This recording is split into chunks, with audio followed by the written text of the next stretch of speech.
Soalan nombor 2, Datuk Wira Hajah Mas Irmi Yati binti Samsudin, Masjid Tanah. Terima kasih. Masjid Tanah minta Perdana Menteri menyatakan kesediaan kerajaan melaksanakan syur daripada Transparency International Malaysia (TIM) supaya Suruhanjaya Pencegahan Rasuah Malaysia diletakkan di bawah bidang kuasa Parlimen dan bukan lagi di bawah Jabatan Perdana Menteri bagi memastikan proses semak dan juga imbang agensi itu lebih bebas dan telus sekaligus meningkatkan tahap kepercayaan dan keyakinan masyarakat terhadap SPRM. Terima kasih.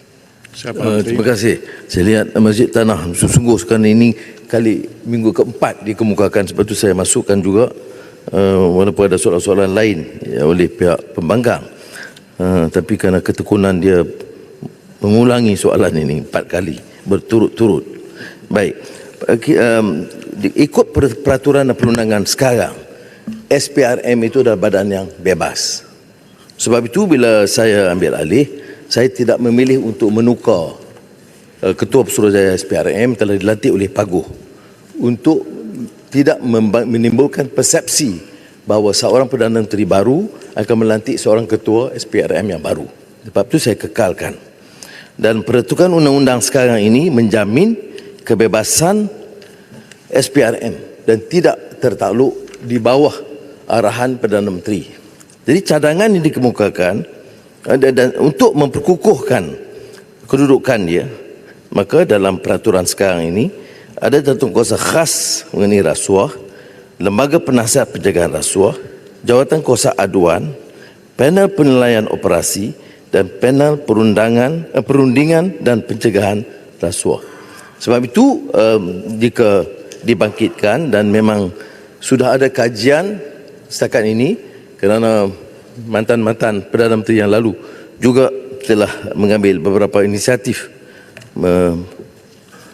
merunding dan menimbang, maka saya tidak bermasalah untuk menimbang SURE, Transparency International dan lain-lain. Saya tidak fikir kita harus menggunakan memperkenalkan perubahan semata-mata dengan SURE ini.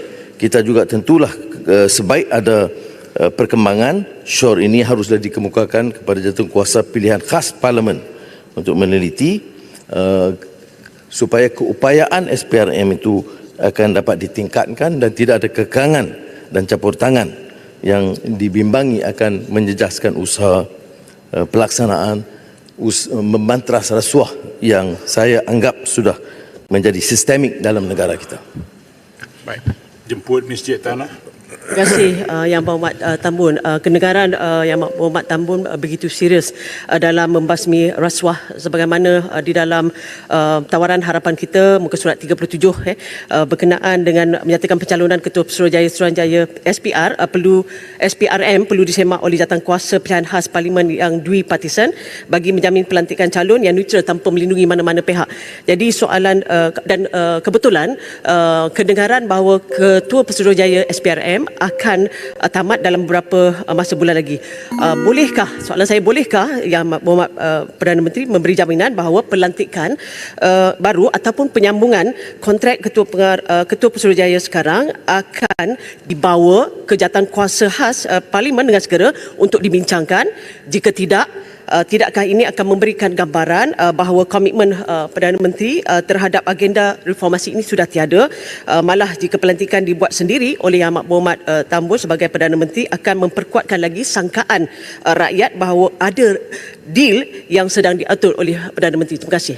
Silakan Menteri. Terima kasih Masjid Tanah. Pertama saya nak jelaskan, pelantikan Ketua Pesuruhjaya SPRM itu oleh Paguh. Yang ada ini oleh Paguh. Kena jelas. Dan diperakui sebagai orang yang wibawa dan bebas oleh Paguh. Soalnya sekarang, kalau ada pelantikan baru atau penyambungan, apakah kaedah baru dikenakan? Dia terserah kepada kemajuan yang dibuat oleh Parlimen. Sekiranya mekanisme proses seperti mana diputuskan, dicadangkan oleh TI dan beberapa badan lain, diteliti oleh tentu Jabatan Peguam Negara dan agensi kerajaan, kemudian dipindahkan kepada jawatankuasa pilihan, dan perkara ini, proses ini sempat maka proses itu saya tidak ada masalah sama sekali. Tetapi proses itu haruslah dihormati. Silakan. Terima kasih Tuan Speaker. Tuan Speaker, saya ingin buat rujukan kepada satu kenyataan yang dikeluarkan oleh nombor 2 daripada MACC atau SPRM semalam, iaitu Ahmad Kushairi Yahya, yang dilaporkan dalam media secara luas untuk perhatian Yang Amat Berhormat Perdana Menteri. Dia berkata, the level of corruption involving enforcement personnel, Tuan Speaker, at the country's front lines is becoming chronic and worrisome. Dan ini apa yang dilaporkan. Now, Tuan Speaker, walaupun apa yang disebut di situ membawa rujukan khas dan khusus kepada immigration, tetapi saya rasa Yang Berhormat Perdana Menteri, kita semua tahu bahawa masalah ini wujud dalam semua enforcement ataupun unit-unit pelaksanaan yang wujud di negara ini, termasuk juga pegawai-pegawai SPRM. Yang Amat Berhormat Perdana Menteri masih ingat lagi semasa kita dalam pembangkang, kita telah pun menimbulkan perasaan bahawa perlu untuk ada sistem atau mekanisme siasatan bebas yang diwujudkan untuk menyiasat aduan-aduan terhadap khususnya pegawai-pegawai SPRM dan juga pegawai-pegawai tertinggi SPRM apabila ada aduan berkenaan dengan salah guna kuasa. Saya dengar apa yang disebut oleh Yang Amat Berhormat Perdana Menteri tadi, di mana kita rujuk balik kepada jawatan kuasa yang wujud, Tuan Speaker, dalam SPRM buat tujuan tertentu. Tapi itu masalah dia. Yang Amat Berhormat, kita tidak boleh ada satu situasi di mana apabila ada aduan, pegawai-pegawai tertinggi MACC itu atau SPRM itu disiasat oleh SPRM sendiri, kerana beliau menjadi orang yang mengetuai SPRM. Dan SPRM juga ada hak untuk menyiasat pihak polis juga. Jadi di situ kita dapat lihat bahawa tekanan boleh dibawa, tidak ada kebebasan. Dan itu apa yang kita sebut semasa kita dalam pembangkang tadi dulu. Jadi soal sekarang, bagaimana kita hendak menunjukkan ataupun tukar mekanisme dia, di mana ada aduan. Kita masih ingat lagi aduan dibawa terhadap ketua SPRM masa itu, apabila disiasat secara dalaman. Kita menyatakan itu tidak betul, tidak mencukupi, kerana kita tak tahu whether or not the investigation is apa yang disebut sebagai bebas atau independent.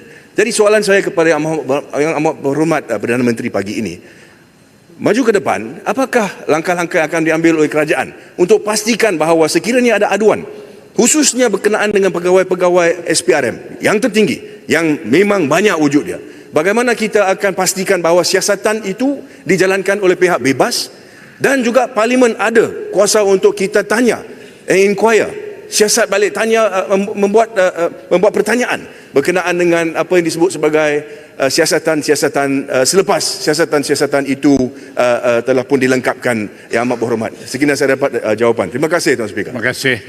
Silakan Puan Menteri. Terima kasih.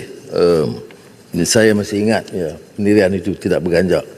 Sebab itu bila dia ada kaitan, bukan saja SPRM, polis, immigration, custom, badan-badan penguatkuasaan, ya.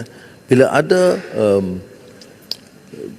dakwaan atau apa-apa tuduhan, maka badan yang ditubuh adalah badan dalaman untuk siasat. Dan ini dipertikai.